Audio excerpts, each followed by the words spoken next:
Sir ನಮಸ್ಕಾರ sir. ನಮಸ್ಕಾರ sir ಇಡೀ ಇವತ್ತು ನವಯುಗ ಅಂತಲೇ ಹೇಳ್ಬೋದು EV ಬೈಕ್ ಬಗ್ಗೆ. ಹಾಗಾಗಿ ಇಡೀ ಇಂಡಿಯಾದಲ್ಲಿ EVಗಳ ಒಂದು ಬಹಳ ದೊಡ್ಡ ಮಟ್ಟದ ಒಂದು ಆವಿಷ್ಕಾರ ಆಗ್ತಾಯಿದೆ. ಅದರಲ್ಲಿ ನಮ್ಮ ಕೇಂದ್ರ ಸರ್ಕಾರ ಪ್ರತಿಯೊಬ್ಬರು ಮನೆಗೂ ಕೂಡ ಒಂದೊಂದು EV ಬೈಕ್ ಇರಬೇಕು ಒಂದು ಕಾನ್ಸೆಪ್ಟ್ ಇದೆ, ಮೋದಿಯವರ ಕಾನ್ಸೆಪ್ಟು. ಆದರೆ ಇವತ್ತು ನಮ್ಮ ರಾಜ್ಯದಲ್ಲಿ EV ಬೈಕ್ಗಳ ಹಾವಳಿ ಅದು ಚೈನಾದು ಇರುವಂಥ EV ಹಾವಳಿಗಳಾಗಿದೆ. ಬಟ್ ನಮ್ಮ ಇಂಡಿಯನ್ EVಗಳೇ ಬೇಕಾದಷ್ಟಿದೆ. ನಮ್ಮ ಇಂಡಿಯನ್ EVನ ನೀವು ಪ್ರಮೋಟ್ ಮಾಡ್ತಾಯಿದ್ದೀರಾ. ತಾವು ಮಂಡ್ಯದಲ್ಲಿ ಪ್ರಥಮ ಬಾರಿಗೆ ಒಂದು ಒಳ್ಳೆ ರೇಟ್ಗೆ ಬಡ ರೈತನಿಗೂ ಕೂಡ ಅದು ಸಿಗಬೇಕು, ಮತ್ತು ಒಂದು ಒಳ್ಳೆ ಲುಕ್ಕಲ್ಲಿ ಒಳ್ಳೆ ಕಲರ್ಸಲ್ಲಿ ಅದು ಮುಂದೆ ಮಾತಾಡ್ತಾ ಹೋಗೋಣ. ತಮ್ಮ ಎಲ್ಲ ಪರಿಚಯ ಹಾಗೆಯೇ ತಮ್ಮ ಶೋರೂಮ್ ಬಗ್ಗೆ ಒಂದಷ್ಟು ಮಾತಾಡ್ತಾ ಹೋಗೋಣ. ನಮಸ್ಕಾರ ಸರ್, ಏನು ಹೇಳ್ತೀರಾ ಈ ವಿಚಾರ?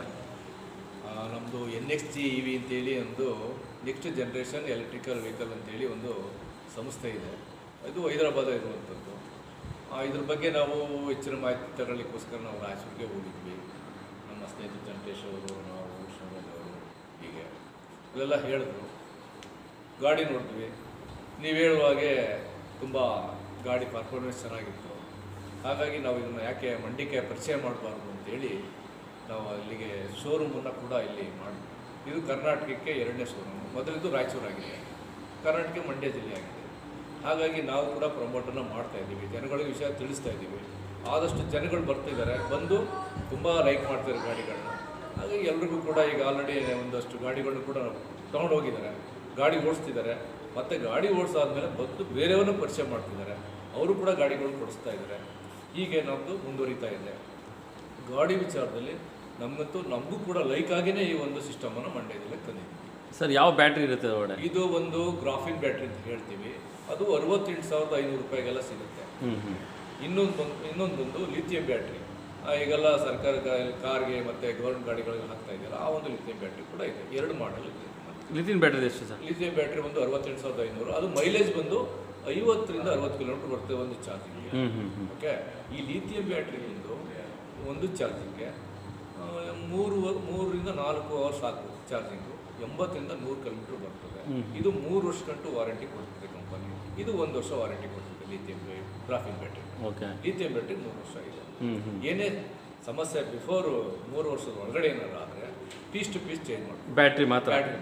ಓಕೆ, ಏನಾರು ಹಾಫ್ ಟ್ರೈನರ್ ತೊಂದರೆ ಆದರೆ ಅದನ್ನು ಸರಿಪಡಿಸ್ಕೊಡ್ತದೆ. ಅದಕ್ಕೆ ಸರ್ವಿಸ್ ಇದೆ. ಇದೇ ಒಂದು ಏನು ನಾವು ಶೋರೂಮನ್ನು ಮಾಡಿದ್ದೀವಿ, ಇಲ್ಲೇ ಸರ್ವಿಸ್ ಪಾಯಿಂಟ್ ಕೂಡ ಇದೆ. ಆಲ್ರೆಡಿ ಒಂದು ಫೋರ್ಮೆನ್ನು ಕೂಡ ನಾವು ಆಲ್ರೆಡಿ ಮಾಡಿದ್ದೀವಿ. ಸರ್ ಒಂದು ವಿಚಾರ ಏನು ಅಂದರೆ, ಇವತ್ತು ಒಂದು ಶೋರೂಮ್ ಮಾಡಬೇಕು ಅಂದರೆ ಒಂದು ಬ್ರ್ಯಾಂಡ್ ಇರಬೇಕು ಅಂತಾರೆ, ಜೊತೆಗೆ ಲಕ್ಷಾಂತರ ರೂಪಾಯಿ ಇನ್ವೆಸ್ಟ್ಮೆಂಟ್ ಮಾಡಬೇಕು ಅಂತಾರೆ, ಒಂದು ಇಂಟೀರಿಯರ್ ಹಿಂಗೆ ಇರಬೇಕು ಅಂತಾರೆ ಕೆಲವೊಂದು ಬ್ರ್ಯಾಂಡ್ಗಳಲ್ಲಿ. ಆ ಹೆಸರು ಹೇಳೋದು ಬೇಡ. ಬಟ್ ಇಲ್ಲಿ ಬ್ರ್ಯಾಂಡ್ ಮುಖ್ಯ ಅಲ್ಲ ಸರ್, ಪರ್ಫಾರ್ಮೆನ್ಸ್ ಮುಖ್ಯ. ನಂಬಿಕೆಯಾಗಿ ಗಾಡಿ ಓಡಿಸ್ತಾನಲ್ಲ ಆ ವ್ಯಕ್ತಿ ಹೇಳೋದು ಸಾಕು, ಅದೇ ಬ್ರ್ಯಾಂಡ್ ಆಗಿಬಿಡುತ್ತೆ. ಖಂಡಿತವಾಗಿ ಈಗೇನು ಗಾಡಿಗಳನ್ನ ತಗೊಂಡು ಹೋಗಿದ್ದಾರೆ ಅಂತ ನಿಮ್ಗೆ ಹೇಳಿದೆ ಈಗ ತಾನೇ. ಅವರೆಲ್ಲರೂ ಕೂಡ ಗಾಡಿ ಚೆನ್ನಾಗಿದೆ, ಎಲ್ಲರೂ ಕೂಡ ಪ್ರಮೋಟ್ ಮಾಡ್ಬೋದು. ನಾನು ಕೂಡ ಗಾಡಿ ಕೊಡಿಸ್ಕೊಡ್ತೀನಿ. ಅವ್ರ ಕಡೆ ಒಂದು 2 ಗಾಡಿ ಕೊಡಿಸಿದ್ದಾರೆ. ಮೇನು ಒಬ್ಬ ಗಾಡಿ ತಗೊಂಡೋಗಿದ್ದಾರೆ, ಅವ್ರು ಕೂಡ 2 ಗಾಡಿ ತಗೊಂಡು ಕೊಡಿಸಿದ್ದಾರೆ. ಹಾಗಾಗಿ ಈಗ ಆಲ್ರೆಡಿ ಒಂದು 8-9 ಗಾಡಿಗಳು ಕೂಡ ಆಚೆ ಹೋಗಿದೆ. ನಾವು ಬಂದು ಈ ಶೋರೂಮ್ ಮಾಡಿ 1 ತಿಂಗಳಾಗಿದೆ ಅಷ್ಟೇ. ಕೇವಲ 1 ತಿಂಗಳು. ಕೇವಲ 1 ತಿಂಗಳು. ಪ್ಲೇಸ್ ಎಲ್ಲಿ ಬರುತ್ತೆ ಅಂತೀರಾ? ಯಾವುದು ಈ ಪ್ಲೇಸ್? ಒಂದು ಈ ಕುರುಬು ರಾಷ್ಟ್ರ ಅಂತಿದೆ, ಇದು ಬಿಹ್ಯಾಂಡ್ ಇರುವಂಥದ್ದು. ಮೇನ್ ರೋಡಿಂದ ಒಂದು 100 ಫೀಟ್ಸ್ ಅಲ್ಲಿ ಬಂಡಿಗೌಡ ಲೇಔಟ್ ಅಂತ ಹೇಳ್ತಾರೆ ಇದನ್ನ. ಮೇನ್ ರೋಡಿಂದ ವಾಕಬಲ್ ಒಂದು 100-200 ಫೀಟ್ಸ್ ಅಲ್ಲಿ ನಮಗೆ ಆಫೀಸ್ ಇದೆ. ಓಕೆ, ಏನೇನೋ ಸಾರ್ವಜನಿಕರು ನಮ್ಮ ರೈತರು ಹಳ್ಳಿಯಿಂದ ಬಂದರು, ಬಸ್ಸಲ್ಲಿ ಕೂಡ ಬಂದರು, ವಾಕಬಲ್. ಖಂಡಿತವಾಗಿ ಯಾವುದು ಹುಡುಕಾಟ ಇಲ್ಲ. ಇಲ್ಲಿ ನಿಯರೆಸ್ಟ್ ಒಂದು ಗ್ಯಾಸ್, ಭಾರತ್ ಗ್ಯಾಸ್ ಅಂತಿದೆ ನಿಯರ್. ಅದು ಪಾಯಿಂಟ್ ಹೇಳಿದ್ರೆ ಸಾಕು, ಯಾರು ಬೇಕಾದ್ರೂ ನೋಡಿ. ಇವತ್ತು ನಾವು ಒಂದು ವಿಚಾರ ಹೇಳಬೇಕು ಅಂದರೆ, ಇವತ್ತು ಒಂದು ಯಾರೋ ಒಬ್ಬ ಶೋರೂಮ್ ಮಾಡ್ತಾನೆ ಅಂತಂದರೆ ನಮ್ಮ ರೈತ ಅಂತೂ ಮಾಡೋಕ್ಕಾಗಲ್ಲ ಬಿಡಿ, ನಮ್ಮ ಬಡ ರೈತ ಮಾಡೋಕ್ಕಾಗಲ್ಲ. ಯಾವ ಇನ್ವೆಸ್ಟ್ಮೆಂಟರು ಒಂದು ಶುರು ಮಾಡ್ತಾನೆ ಬಿಡೋ, ಅವನಿಗೆಲ್ಲ ಇತ್ತನ ದುಡ್ಡು ಯಾವುದೋ ಒಂದು ಬೇನಾಮಿ ದುಡ್ಡು ಇತ್ತು ಮಾಡ್ದ ಅಂತಾರೆ. ಬಟ್ ನೀವು ಇಷ್ಟೆಲ್ಲ ಕಷ್ಟಪಟ್ಕೊಂಡು ರೈತನಿಗೆ ಸಿಗೋವಂಥ ಒಂದು ಬೈಕ್ ಕೊಡಬೇಕು ಅಂತ ತಂದಿದ್ದೀರಲ್ಲ, ಅದೊಂದು ಖುಷಿ. ಮಾತಲ್ಲಿ ಇದೆ, ನಿಜ ಸತ್ಯ ಇದೆ. ಇವತ್ತು ಈ ಒಂದು ಬೈಕ್ ಬಗ್ಗೆ ನಾವು ನೋಡಿದ ಮೇಲೆ ನಮ್ಮ ಜನಗಳಿಗೆ, ನಮ್ಮ ರೈತಾಪಿ ವರ್ಗ ಜನಗಳಿಗೂ ಕೂಡ ಕೈಗೆಟುಕುವಂಥ ರೀತಿಯಲ್ಲಿ ಗಾಡಿ ಇರೋದ್ರಿಂದ ನಮ್ಮ ಹತ್ರ ದುಡ್ಡಿಲ್ಲ. ಈಗ ಚೆನ್ನಕೇಶವ ಅಂತೇಳಿ ಶೋರೂಮ್ ಏನು ಮಾಡಿದ್ದಾರೆ ವ್ಯಕ್ತಿ, ಅವ್ರ ಹತ್ರನೂ ಕೂಡ ದುಡ್ಡೇನಿರಲಿಲ್ಲ. ಜನಗಳಿಗೋಸ್ಕರ ಏನಾದ್ರು ಮಾಡಿ ಏನಾದ್ರು ಮಾಡಿಕೊಡ್ಬೇಕು, ಅವ್ರಿಗೆಲ್ಲ ಒಂದು ತಲುಪಿಸುವಂಥ ವ್ಯವಸ್ಥೆ ಮಾಡಬೇಕು ಅಂತೇಳಿ ಅವರು ಕೂಡ ಬೇರೆ ಕಡೆಯಿಂದ ಹಣನ ತಂದು ಇಲ್ಲಿ ಇನ್ವೆಸ್ಟ್ ಮಾಡಿ ಗಾಡಿಗಳು ತರಿಸ್ಕೊಂಡಿದ್ದಾರೆ. ಮತ್ತು ಈ ಶೋರೂಮು ಕೂಡ ಒಂದು ಡಿಸ್ಟ್ರಿಕ್ಟ್ ಹೆಡ್ ಕ್ವಾರ್ಟರ್ ಆಗಿರೋದ್ರಿಂದ ಒಂದು ದೊಡ್ಡದಾಗಿ ಮಾಡಬೇಕು ಅಂತೇಳಿ 1,500,000 ಸ್ಕ್ವೇರ್ ಫೀಟಲ್ಲಿ 1 ಲಕ್ಷ ಅಡ್ವಾನ್ಸ್ ಕೊಟ್ಟು 25,000 ರೂಪಾಯಿ ರೆಂಟ್ ಆಗಿದೆ.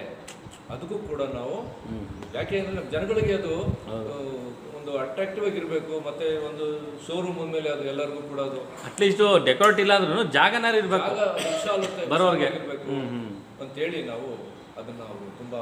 ಆಮೇಲೆ ಸರ್ ವೆಹಿಕಲ್ ಬಗ್ಗೆ ಮಾತಾಡೋಣ ಸರ್. ಕಲರ್ಸಲ್ಲಿ ಸರ್ ಒಂದು ವೈಟ್ ಇದೆ ಮುಖ್ಯವಾಗಿ, ಜೊತೆಗೆ ಇನ್ನೊಂದು ಏನಂದರೆ ನೇರಳೆ ಕಲರ್ ಅಂತೂ ತುಂಬ ಚೆನ್ನಾಗಿದೆ, ಬ್ಲ್ಯಾಕು ಮತ್ತು ಗ್ರೇ ಕಲರು, ಬ್ಲೂ ಇದೆ, ಹಾಂ ಒಟ್ಟು 8 ಕಲರ್ ಸಿಗುತ್ತೆ. 8 ಕಲರ್ ಸಿಗುತ್ತೆ. ಆಮೇಲೆ ಮುಖ್ಯ ಮುಂದ್ಗಡೆ ಅಲ್ಲಿ ಏನು ಇದಿದೆ ಸರ್, ಆ ಇಂಡಿಕೇಟ್ರು ವಿ ಶೇಪಲ್ಲಿ ತುಂಬ ಅಟ್ರಾಕ್ಟಿವ್ ಇದೆ ಸರ್. ಅಟ್ರಾಕ್ಟಿವ್ ಕಾಣುತ್ತೆ ಜನಗಳಿಗೆ. ಮತ್ತೆ ಪರ್ಫಾರ್ಮೆನ್ಸ್ ಚೆನ್ನಾಗಿದೆ. ಹೌದೌದು, ಖಂಡಿತ. ಹೌದು, ಕಂಟ್ರೋಲ್ ಇದೆ ಖಂಡಿತ. ಆಮೇಲೆ ರಿಮೋಟ್ ಇದು ಮೊಬೈಲ್ ಚಾರ್ಜಿಂಗ್ ಇದೆ, ರಿವರ್ಸ್ ಗಿಯರ್ ಇದೆ. ಓಕೆ, 1 to 3 ಸ್ಪೀಡ್ ಲಿಮಿಟ್ ಇದೆ ಮಾಡ್ಕೊಳ್ಳಿಕ್ಕೆ 1 to 3 ಅಂತ ಹೇಳಿ ಹೌದು ತುಂಬಾ ಅದ್ಭುತ ಮಾಡಿದ್ದಾರೆ. ಅದೆಲ್ಲ ನೋಡಿನೇ ನಮಗೆ ತುಂಬಾ ಸ್ಯಾಟಿಸ್ಫ್ಯಾಕ್ಷನ್ ಆಗಿ ಒಂದು ಗಾಡಿನ ಮಂಡ್ಯ ಜಿಲ್ಲೆಗೆ ಅದನ್ನ ಪರಿಚಯ ಮಾಡ್ಕೊಂಡಿದ್ದೀವಿ. ಹೌದು ಸರ್. ಈಗ ಇವಿಗಳಲ್ಲಿ ಸಿಕ್ಕಾಪಟ್ಟೆ ಕಾಂಪಿಟೇಷನ್ನು ಸರ್. ನಾನು ನೋಡಿರೋಂಥ ಶೋರೂಮ್ಗಳಲ್ಲಿ ಇದೇ ಥರ ಕೆಲವೊಂದು ಶೋರೂಮ್ಗಳಲ್ಲೂ ಕೂಡ ರೈಟ್ ಜಾಸ್ತಿ ಇದೆ. ತಾವೊಂದು ಹೇಳಿದ್ರಿ ಒಂದು 65,000 70,000 ರೂಪಾಯಿ ಒಡೆ ಆಗ್ಬೋದು ಅಂತ ಒಂದು ಮಾತು ಕೂಡ ಹೇಳಿದ್ರಿ. ಇದೇ ಮಾತು ನಿಜನೇ ಸರ್? ಖಂಡಿತವಾಗಿ 100% ಶೋರ್. ಯಾಕೆಂದ್ರೆ ಹೇಳೋದನ್ನ ನೇರವಾಗಿ ಹೇಳ್ಬೇಕು, ಜನಗಳಿಗೆ ಅದನ್ನ ತಪ್ಪಿ ಮಾಡಬಾರ್ದು.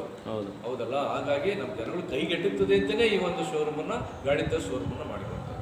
ಹೌದು, ಮುಖ್ಯವಾಗಿ ಏನಂದ್ರೆ ನೋಡಿ, ಇಲ್ಲಿ ಜನಗಳಿಗೆ ನೀವು ಹೇಳ್ದಂಗೆನೆ ಲಯಬಿಲಿಟಿ ಏನಿಲ್ಲ ಸರ್, ಬರ್ಬೋದು, ಯಾವುದೂ ಇಲ್ಲ. ಜನಗಳು ಬೇಕಾದ್ರೆ ಇನ್ನೂ ಒಂದು ಮಾಡ್ಬೋದು. ಈಗೆಲ್ಲ ನಾವು ಒಂದು ಪೆಟ್ರೋಲ್ ಗಾಡಿಯಲ್ಲಿ ಇನ್ನೊಂದೇಲಿ ತಗೊಂಡೋಗ್ಬೇಕಾದ್ರೆ ಪೇಮೆಂಟ್ ಅಡ್ವಾನ್ಸ್ ಪೇಮೆಂಟ್ ಮಾಡ್ತಾರೆ, ಡೌನ್ ಪೇಮೆಂಟ್ ಅಂತ ಮಾಡ್ತಾರೆ. ಹೌದೌದು, ಆಯ್ತಾ? ನಮ್ಮಲ್ಲಿ ಏನಿದೆ ಅಂದ್ರೆ ಒಂದು ಬುಕ್ಕಿಂಗ್ ಮಾಡ್ಬೋದು. ಸರಿ, ಒಂದು 21,000 ಕೊಟ್ಟು ಬುಕ್ಕಿಂಗ್ ಮಾಡಿದ್ರೆ ಓಕೆ, ಆ ವ್ಯಕ್ತಿ 6 ತಿಂಗಳಿಗೋ 3 ತಿಂಗಳಿಗೋ ಯಾವಾಗ ತಗೊಂಡು ದುಡ್ಡು ಅನುಕೂಲ ಆದಾಗ ಬಂದು ರಿಮೈನಿಂಗ್ ಅಮೌಂಟ್ ಕೊಟ್ಟು ತಗೊಂಡೋಗೂ ಕೂಡ ಅವಕಾಶ ಕೊಟ್ಟಿದ್ದೀವಿ. ಅದಕ್ಕೆ ರೆಸಿಪ್ಟ್ ಎಲ್ಲ ಸಿಗುತ್ತೆ, ಅದಕ್ಕೆಲ್ಲ ಇನ್ವಾಯ್ಸ್ ಎಲ್ಲ ಕೊಟ್ಟಿರ್ತೀವಿ. ಓಕೆ ಓಕೆ, ಹಾಂ ಹಾಂ, ಅದ್ರ ಬಗ್ಗೆ ಏನು ತೊಂದರೆ ಇಲ್ಲ. ಹಾಗಾಗಿ ಅವ್ರಿಗೂ ಕೂಡ, ಯಾಕೆ ಒಂದೇ ಸರಿ ಹಣ ಕಟ್ಲಿಕ್ಕೆ ಆಗದೆ ಇರೋರು ಕೂಡ ಏನು ಬೇರೆ ಶೋರೂಮ್ಗೆ ಹೋದಾಗ ಈಗ ಈ ಸರಿ ಒಂದು 21,000 ಸಿಗುತ್ತೆ, ಮುಂದಿನ ಸರಿ ಒಂದು 30,000 ಸಿಗುತ್ತೆ, ಅದು ಇನ್ನೊಂದು 10,000 ಸಿಗುತ್ತೆ, ಕೊಟ್ಬಿಟ್ಟು ಅದು ಬರ್ಸ್ಕೊಂಡವರು ತಗೊಂಡೋಗ್ಬೋದು. ಅದಕ್ಕೆಲ್ಲ ರಸೀದಿ ಇರ್ತದೆ, ಇನ್ವಾಯ್ಸ್ ಎಲ್ಲ ಸಿಗುತ್ತೆ. ಓಕೆ, ಓಕೆ, ಒಂದು 3 ಪೇಮೆಂಟ್ ಫ್ರೀ ಇರುತ್ತೆ. ಅಗ್ರಿಮೆಂಟ್ ಕೂಡ ಕಂಪ್ನಿ ಕೊಡ್ತಾ ಇದೆ. ಅದೊಂದು ತುಂಬಾ ಇಂಪಾರ್ಟೆಂಟ್ ಇದೆ. ಸರಿ ಸರಿ ಸರಿ, ಕಸ್ಟಮರ್ಗೆ ಕಂಪ್ನಿ ಕೂಡ ಒಂದು ಅಗ್ರಿಮೆಂಟ್ ಕೊಡ್ತಾ ಇದೆ. ಈಗ 3 ಪೇಮೆಂಟಲ್ಲಿ ಸೆಟಲ್ಮೆಂಟ್ ಆಗ್ಬಿಡುತ್ತೆ ಅಲ್ವೇ? ಒಂದು 25,000 ಅಂತಂದ್ರೆ 25,000 ಬೇಕಾಗಿಲ್ಲ, 21,000 3 ಟೈಮು. ಈ ಲಿಥಿಯಂ ಬ್ಯಾಟ್ರಿ ತರ ತಗೊಳ್ಳಿ ಅಥವಾ ಗ್ರಾಫಿನ್ ಬ್ಯಾಟ್ರಿ ತರ ತಗೊಳ್ಳಿ, ಬುಕ್ಕಿಂಗ್ ಮಾತ್ರ ಒಂದೇ ಪೇಮೆಂಟ್ 21,000. ಹೌದೌದು, ರಿಮೈನಿಂಗ್ ಅಮೌಂಟ್ ಯಾವಾಗ ಬಂದು ಕಟ್ಬಿಟ್ಟು ತಗೊಂಡು ಹೋಗಿ. ಸರ್ ಇದಕ್ಕೆ ರಿಪೇರಿಗೆ ಏನು ಮಾಡೋದು? ಐಡಿ ಇಲ್ಲ ಇಲ್ಲ, ಅದೇನು ಬೇಡ. ರಿಪೇರಿಗೆ ಇದೇ ಸ್ಟಾಕ್ ಪಾಯಿಂಟ್ ಸರ್, ಇಲ್ಲೇ ಸರ್ವಿಸ್ ಪಾಯಿಂಟ್ ಇದೆ. ಓಕೆ, ಒಬ್ಬ ಫೋರ್ಮ್ಯಾನ್ ಕೂಡ ನೇಮಕ ಮಾಡಿ. ಏನು ಸರ್ವಿಸ್ಗೆ ಏನೇನ ದುಡ್ಡ ಸರ್? ಸರ್ವಿಸ್ಗೆ ಏನೋ ದುಡ್ಡ ಏನಿದೆ ಅಟ್ಲೀಸ್ಟ್ ಅವರ ಇದು. ಓಕೆ ಓಕೆ, ಸರ್ವಿಸ್ ಮ್ಯಾನ್ ಕೊಡೋದು ಮಾತ್ರ. ಓಕೆ ಓಕೆ, ಹಾಂ ಹಾಂ. ಈಗೇನೋ ಸಣ್ಣ ಪುಟ್ಟದ ಒಂಚೂರು ಬಿದ್ದೇನ ಗಾಡಿ ಡ್ಯಾಮೇಜ್ ಆದಾಗ ಆ ಥರ ಏನಿಲ್ಲ, ಸ್ವಲ್ಪ ಏನಾದ್ರು ಸ್ವಲ್ಪ ಜಾಸ್ತಿ ಇದಾದಾಗ ಸ್ವಲ್ಪ ಅಮೌಂಟ್ ಕೊಡ್ಬೇಕಂತ. ಈಗ ಮೊದಲೇ ಇದಕ್ಕೆ ಇನ್ಸೂರೆನ್ಸ್ ಕೂಡ ಅವಶ್ಯಕತೆ ಇಲ್ಲ ಈ ಬೈಕ್ಗೆ. Without insurance, without registration, without helmet ಕೂಡ. ಹೀಗಾಗಿ ಪೊಲೀಸರು ಕೂಡ ಹಿಡಿಯುವಂತ ವ್ಯವಸ್ಥೆ. ಯಾಕೆಂದ್ರೆ ಸೇಫ್ಟಿಗೆ ಸರ್ಕಾರದ ಆ ಮಾನ್ಯತೆ ಏನಿರುತ್ತೆ ಅಂದ್ರೆ 1 ಕಿಲೋಮೀಟರ್ದ 25 ಕಿಲೋಮೀಟರ್ವರೆಗೂ ನಮಗೆ ಏನು ಬೇಕಾಗಿಲ್ಲ, ಹೆಲ್ಮೆಟ್ ಬೇಕಾಗಿಲ್ಲ, ರಿಜಿಸ್ಟ್ರೇಷನ್ ಬೇಕಾಗಿಲ್ಲ ಅನ್ನೋದು ಕೂಡ ಒಂದು ಸೈಕಲ್ ರೀತಿ. ಅದು ಸರ್ಕಾರ ಆದೇಶದ ಪ್ರಕಾರ 40 ಕಿಲೋಮೀಟರ್ ಸ್ಪೀಡ್ ಮೇಲೆ ಹೋದ್ರೆ ರಿಜಿಸ್ಟ್ರೇಷನ್ ಮಾಡಿಸ್ಬೇಕಾಗಿದೆ. ಒಂದು 40 ಕಿಲೋಮೀಟರ್ ವ್ಯಾಪ್ತಿ ಒಳಗಡೆ ಇರೋದ್ರಿಂದ ರಿಜಿಸ್ಟ್ರೇಷನ್ ಬೇಕಾಗಿಲ್ಲ. ಹಾಗಾಗಿ ಗಾಡಿ ಯಾರು ಬೇಕಾದ್ರೂ 10 ವರ್ಷ ಮಗು ಕೂಡ ಓಡಿಸ್ಬೋದು ಗಾಡಿನ. ಆಮೇಲೆ ಇನ್ನೊಂದು ಮುಖ್ಯವಾಗಿ ಹೇಳ್ತೀನಿ ಕೇಳಿ. ಈಗ ನಾವು ಒಂದು ಬನ್ನೂರಿಂದ ಬಂದಿದ್ದೀನಿ, ಅಲ್ಲಿ ಒನ್ ಆಫ್ ಹೆಡ್ ಕ್ವಾರ್ಟ್ರು, ಅದು ತಾಲೂಕು ಅಥವಾ ಹೋಬಳಿ ಹೆಡ್ ಕ್ವಾರ್ಟ್ರು, ಬರೀ 5 ಗಾಡಿ 6 ಗಾಡಿ ತೊಗೊಂಡು ಶೋರೂಮ್ ಮಾಡ್ಬೋದು ಅಂದ್ರೆ ಅದೊಂದು ಖುಷಿಯಾದ ವಿಚಾರ. ಅದಕ್ಕೆ ಎಷ್ಟು ಗಾಡಿ, 5 ಗಾಡಿ 6 ಗಾಡಿ ಅಂತ ಹೇಳ್ತಿಲ್ಲ, ಅದಕ್ಕೆ ಸಂಬಂಧಪಟ್ಟಿಗೆ ಎಷ್ಟು ಅಮೌಂಟ್ ಆಗುತ್ತೆ ಅಷ್ಟು ಅಮೌಂಟನ್ನು ಕಂಪ್ನಿಗೆ ಕಳಿಸ್ಕೊಡೋದು. ಡೈರೆಕ್ಟಾಗಿ ಕಳಿಸಿದ್ರೆ ಡೈರೆಕ್ಟ್ ಆಗಿ ನಿಮಗೆ ಅಲ್ಲಿ ನಿಮ್ಮ ಶೋರೂಮ್ ಮಾಡೋದು ತಲೆ ಇಲ್ಲ, ಏನಿಲ್ಲ. ನೀವೆಲ್ಲ ಒಂದು ಜಾಗ ಒಂದು 10 ಫೀಟ್ 10 by 10 ಇಟ್ಕೊಂಡು ನೀವು ಮನೇಲಿ ಇಟ್ಕೊಂಡು ಮಾಡ್ರಿ, ನಮ್ಗೇನಾಗಬೇಕು, ತೊಂದರೆ ಇಲ್ಲ. ನೀವು ಅದನ್ನ ನಿಮ್ಮ ಒಂದು ಜವಾಬ್ದಾರಿಯಿಂದ ನೀವು ಮಾಡ್ತೀವಿ. ಬಟ್ ಒಂದು ಫ್ರಾಂಚೈಸಿ ಕೊಡೋದಕ್ಕೆ ಅಂದ್ರೆ ಒಂದು ಶೋರೂಮ್ ಕೊಡೋಕ್ಕೆ ಒಂದು 5-6 ಗಾಡಿ ತಗೊಂಡು ಹಾಕೊಂಡು ಮಾಡ್ಬೋದು. ಯಾವುದೇ ರೀತಿಯಿಂದ ಡೆಕೋರೇಟ್ ಮಾಡಂಗಿಲ್ಲ, ಬ್ರ್ಯಾಂಡ್ ಹಾಕಂಗಿಲ್ಲ, ಸ್ಟಿಕ್ಕರ್ ಹೊಡೆಯಂಗಿಲ್ಲ, ಶೋರೂಮ್ಗೆ ಇಷ್ಟೇ ಇರಬೇಕು ಅಂತ ನಿಮ್ಮ ಮೇಲೆ ಡಿಪೆಂಡ್ ಆಗ್ತದೆ. ನೀವು ಶೋರೂಮ್ನೇ ಮಾಡ್ಬೇಕು, ಅಥವಾ ನಮ್ಮ ರೂಮಲ್ಲಿ ಇಸ್ಕೊಂಡೆ ಗಾಡಿನ ನಾನು ಪ್ರಮೋಟ್ ಮಾಡ್ತೀನಿ ಜನಗಳಿಗೆ ಏನಂದ್ರೆ ನಿಮ್ಮ ಮೇಲೆ ಡಿಪೆಂಡ್ ಆಗುತ್ತೆ. ನಿಜ ಸರ್, ನಾನು ಕೆಲವೊಂದು ಕಂಪ್ನಿಗಳ ಹೆಸರು ಹೇಳೋದು ಬೇಡ, ಬೇಕಾದ್ರೆ ಅವ್ರು ಆನ್ಲೈನಲ್ಲಿ ಚೆಕ್ ಮಾಡಲಿ ಗ್ರಾಹಕರು. ಬಟ್ ನಿಜವಾಗ್ಲೂ ಈ ಒಂದು ವರ್ತಬಲ್ ಏನು 65,000ದಿಂದ 70,000 ಒಳಗಡೆ ನಿಮ್ಮ ಗಾಡಿ ಕೊಡ್ತೀರಾ ಅಂತಂದರೆ ನಿಜವಾಗ್ಲೂ ಖುಷಿಯಾದ ವಿಚಾರ. ಮತ್ತು ಮೈಲೇಜ್ ಕೂಡ ನೀವು ಹೇಳ್ದಂಗೆ ಅಷ್ಟೇ ಇರುತ್ತೆ ಅದು ಕೂಡ. ಮತ್ತು ಒಳ್ಳೊಳ್ಳೆ ಕಲರ್ ಇದೆ, ಮತ್ತು ನೀವು ಕೂಡ ಒಂದು ಈ ರೀತಿ ನೋಡೋದಾದರೆ ಇವತ್ತು ಶೋರೂಮೇ ಮಾಡ್ಬೋದಾಯಿತು, ಅಷ್ಟು ದೊಡ್ಡ ದುಬಾರಿ ಮಾಡೋಂಗಿದ್ದಿದ್ರೆ. ಈ ಒಂದು ಚಿಕ್ಕ ಶೋರೂಮ್ ಮಾಡಿರೋದು ನೀವು ಜನಗಳು ಅನುಕೂಲ ಆಗಲಿ ಅಂತ, ಮುಖ್ಯವಾಗಿ ನಮ್ಮ ರೈತರ ಮಕ್ಕಳಿಗೆ, ಹೆಣ್ಮಕ್ಳಿಗೆ ಮುಖ್ಯವಾಗಿ, ಅದರಲ್ಲೂ ಎಸ್ಪೆಷಲಿ ಹೆಣ್ಮಕ್ಳಿಗಂತೂ ತುಂಬ ಅನುಕೂಲವಾಗುವಂಥ ವ್ಯವಸ್ಥೆ. ಹೌದು, ಯಾಕೆ ಇವತ್ತು ಹೆಣ್ಮಕ್ಳು ಕಾಲೇಜ್ಗೆ ಹೋಗ್ತಾರೆ. ಇವತ್ತಿನ ಬಸ್ ವ್ಯವಸ್ಥೆಯಲ್ಲಿ ಭಾರಿ ಕಷ್ಟ ಆಗ್ತಾ ಇದೆ. ಆಯಿತಾ, ಒಂದು ಕೊತ್ತತಿಯಿಂದ ಮಂಡ್ಯಕ್ಕೆ ಬರಬೇಕು ಅಂದ್ರೆ ಕಷ್ಟ, ಬನ್ನೂರಿಂದ ಮಂಡ್ಯಕ್ಕೆ ಬರಬೇಕು ಅಂದ್ರೆ ಕಷ್ಟ, ಬಸ್ ವ್ಯವಸ್ಥೆಗಳಿರಲ್ಲ. ಅಟ್ಲೀಸ್ಟ್ ಇದನ್ನು ಒಂದು ಹೆಣ್ಮಕ್ಳಿಗೆ ಒಂದು ಇನ್ವೆಸ್ಟ್ಮೆಂಟ್, ಇವತ್ತು ಲಕ್ಷಾಂತರ ರೂಪಾಯಿ ಕೊಟ್ಟು ಕಾಲೇಜ್ಗಳಿಗೆ ಅವ್ರಿಗೆ ಅಡ್ಮಿಷನ್ ಮಾಡ್ತಾರೆ. ಏನು ಮೆಡಿಕಲ್ ಕಾಲೇಜ್ಗೆ 10 ಲಕ್ಷ 20 ಲಕ್ಷ, ಅದೇ ಕಮ್ಮಿನೇ. ಅಂಥದ್ರಲ್ಲಿ ಒಂದು ಸಣ್ಣ ಬೈಕ್ ಕೊಡಿಸಿದ್ರೆ ಅವ್ರಿಗೆಲ್ಲ ಒಂದು ಕಡೆ ಅನುಕೂಲ ಆಗುತ್ತೆ. ಆಮೇಲೆ ಇನ್ನೊಂದು ಮಾಹಿತಿ ನಿಮಗೆ ಹೇಳೋದಾದ್ರೆ, ನಾನು ಇವತ್ತೇನು ಎಲ್ಲರ ಮನೆಯಲ್ಲೂ ಕೂಡ 1 ಬೈಕ್ಗಳು ಇದ್ದೇ ಇರ್ತದೆ. ಹೌದು. ಈಗ ಪೆಟ್ರೋಲು ಮಿನಿಮಮ್ ಹೊರಗಡೆ ಒಬ್ಬ ಮನುಷ್ಯ ಹೊರಗಡೆ ಪೆಟ್ರೋಲ್ ಗಾಡಿ ತಂದರೆ 100 ರೂಪಾಯಿ ಮಿನಿಮಮ್ ಹಾಕ್ಸ್ತೆ. ಖಂಡಿತ ನಿಜನಾ? 100 ಸಾಲಲ್ಲ ಬಿಡಿ, 100 ಇರಲಿ ಮಿನಿಮಮ್ ಅಂತ ಇಟ್ಕೊಳ್ಬ. ಹೌದು, 100 ರೂಪಾಯಿ ಅಂದ್ರೆ ಒಂದು ತಿಂಗಳಿಗೆ 3000 ರೂಪಾಯಿ ಆಯ್ತು, ಒಂದು ವರ್ಷಕ್ಕೆ 36,000 ಆಯ್ತು. ಹೌದು. ಅದರ್ಸ್ ಖರ್ಚು, ಒಂದು ಇನ್ಸೂರೆನ್ಸ್ ಆಗ್ಬೋದು, ಒಂದು ಆಯಿಲ್ ಚೇಂಜ್ ಆಗ್ಬೋದು, ಅಥವಾ ಅದರ್ಸ್ ಏನಾದ್ರು ಪ್ರಾಬ್ಲಮ್, ಪಂಚರು, 10,000 ರೂಪಾಯಿ ಅದರ್ಸ್ ಖರ್ಚು ಅಂದ್ರೆ 46,000 ರೂಪಾಯಿನ ಒಂದು ವರ್ಷಕ್ಕೆ ನಾವು ಖರ್ಚು ಮಾಡ್ತಾ ಇದ್ದೀವಿ. ಅದು ನಮ್ಗೆ ಗೊತ್ತಾಗ್ತಾ ಇದೆ. ಹೌದು, ಒಬ್ಬ ಬಡ ರೈತ ಹೆಂಗ್ ಮಾಡೋಕ್ಕಾಗುತ್ತೆ ಸರ್? ಮಾಡೋಕ್ಕಾಗ್ತದೆ. ಅದೇ 41,000 ರೂಪಾಯಿ ಆಯ್ತು, ಅಲ್ಲಿ 46,000 ರೂಪಾಯಿ. ಅದೇ ಎಲೆಕ್ಟ್ರಿಕಲ್ ವೆಹಿಕಲ್ ತಗೊಂಡಾಗ ನಮಗೆ ಒಂದು ಚಾರ್ಜಿಂಗ್ಗೆ 10 ರೂಪಾಯಿ ಖರ್ಚಾಗುತ್ತೆ. 10 ರೂಪಾಯಿ ಅಂದರೆ 30 ದಿನಕ್ಕೆ 300 ರೂಪಾಯಿ ಆಯಿತು, ಒಂದು ವರ್ಷಕ್ಕೆ 3,600 ಆಯಿತು. ಅದ್ರ ಜೊತೆಗೆ ಒಂದು 1,400 ರೂಪಾಯಿ ಖರ್ಚು, ಎಕ್ಸ್ಟ್ರಾ ಖರ್ಚು ಇಡುವ. 5,000 ರೂಪಾಯಿಗೆ ನಮ್ಮ ಎಲೆಕ್ಟ್ರಿಕಲ್ ವೆಹಿಕಲಿಂದ ನಾವು ಒಂದು ವರ್ಷಕ್ಕೆ ನಾವು ಗಾಡಿನ ತಗೊಬೋದು. ಓಕೆನಾ? ಅಂದರೆ 46,000ದಲ್ಲಿ 5,000 ಹೋದರೆ 41,000 ದುಡ್ಡು ಉಳಿತು. ಅಂದರೆ 41,000 ರೂಪಾಯಿ ನಾವು ಒಂದು ವೆಚ್ಚ ಮಾಡ್ತಾ ಇದ್ದೀವಿ. ಅದೇ 2 ವರ್ಷಕ್ಕಾದರೆ 82,000 ಆಯಿತು. ಯಾಕೆ? ಸೇಫ್ ಗಾಡಿ ಇದು ಓಡ್ತದೆ, ಪೊಲ್ಯೂಷನ್ ಇರಲ್ಲ, ಪೆಟ್ರೋಲ್ 0 ಆಗಿರುತ್ತೆ. ಯಾಕೆ ಓಡಿಸ್ಬಾರ್ದು ನಾವು? ಸಮಯದಲ್ಲಿ ಪೆಟ್ರೋಲ್ಗೆ 100 ರೂಪಾಯಿ ಪೆಟ್ರೋಲ್ ಇದೆ, ಗಾಡಿ ಆಚೆ ತೆಗೆಯಲ್ಲ, ಎಮರ್ಜೆನ್ಸಿ ಇರುತ್ತೆ. ಅದು ಈ ಗಾಡಿನ ಚಾರ್ಜಿಂಗ್ ಹಾಕೊಂಡು, ಆಮೇಲೆ ಜೊತೆಗೆ ಇಲ್ಲಿ ಗಾಡಿನ ಚಾರ್ಜಿಂಗ್ ಹಾಕಿದ್ಮೇಲೆ ನಮಗೆ ಭಯ ಪಡೋಂಗಿಲ್ಲ. ಹಾಕ್ಬಿಟ್ಟಿದ್ದೀನಿ ಚಾರ್ಜಿಂಗ್ಗೆ, ಏನಾಗ್ಬಿಡ್ಬೋದು ಅಂತ ಭಯ ಪಡೋಂಗಿಲ್ಲ, ಆರಾಮ ನಿದ್ದೆ ಮಾಡ್ಬೋದು. ಯಾಕೆ ಅಂದರೆ ಚಾರ್ಜಿಂಗು ಆಟೋ ಕಟ್ ಆಫ್ ಇದೆ, ಎಷ್ಟು ಪವರ್ ತಗೋಬೇಕು ತಗೊಂಡು ಅದೇ ಖರ್ಚಾಗುತ್ತೆ. ಹಾಗಾಗಿರೋದ್ರಿಂದ ಯಾವುದೇ ಸಮಸ್ಯೆ ಇಲ್ಲದಂತೆ ಎಲೆಕ್ಟ್ರಿಕಲ್ ವೆಹಿಕಲ್ ಅದ್ಭುತವಾದ ಒಂದು. ಈಗ ಹಿಂದೆ ಸರ್ ನಾವು ಗ್ಯಾಸ್ ಸಿಲಿಂಡರ್ ಬಂದಾಗ ಅಯ್ಯೋ ಹಂಗಾಗ್ಬಿಡ್ತಿತ್ತು, ಅಯ್ಯೋ ಹಿಂಗಾಗ್ಬಿಡ್ತಿತ್ತು ಅಂತ ಎದುರ್ತಾ ಇದ್ವಿ. ಈಗೆಲ್ಲ ಪ್ರತಿಯೊಬ್ಬರು ಬೋಂಡಾ ಬಜ್ಜಿ ಹಾಕೋನೆಲ್ಲ 4 ಗ್ಯಾಸ್ ಮಾಡಿಕೆ ಇರ್ತಾನೆ. ಹಂಗಾಗಿ ಚಿಕ್ಕ ಮನೆಯಲ್ಲೆಲ್ಲ ಇರುತ್ತೆ.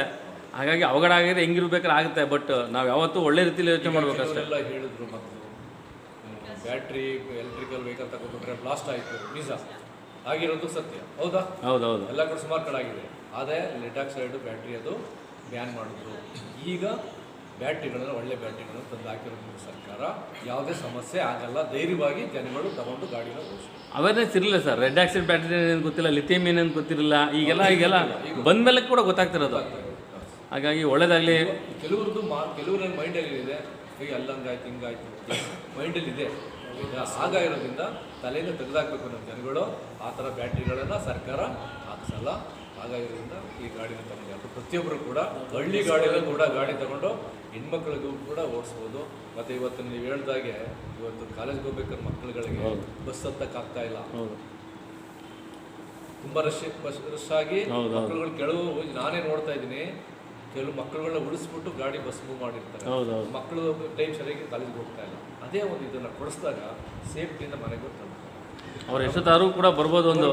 ಹಂಗಾಗಿ ಇವತ್ತು ತಮ್ಮನ್ನೆಲ್ಲ ಪರಿಚಯ ಬಿಡಿ ಸರ್. ಹಾಗೆ ತಮ್ಮಗಳ ಪರಿಚಯ ಸರ್, ಇವರು ನಮ್ಮ ಸ್ನೇಹಿತರು ಚೆನ್ನಕೇಶವ ಅಂತೇಳಿ, ಇವರು ಈ ಒಂದು ಶೋರೂಮ್ನ ಓನರು, ನಾನು ಪ್ರಮೋಟರ್.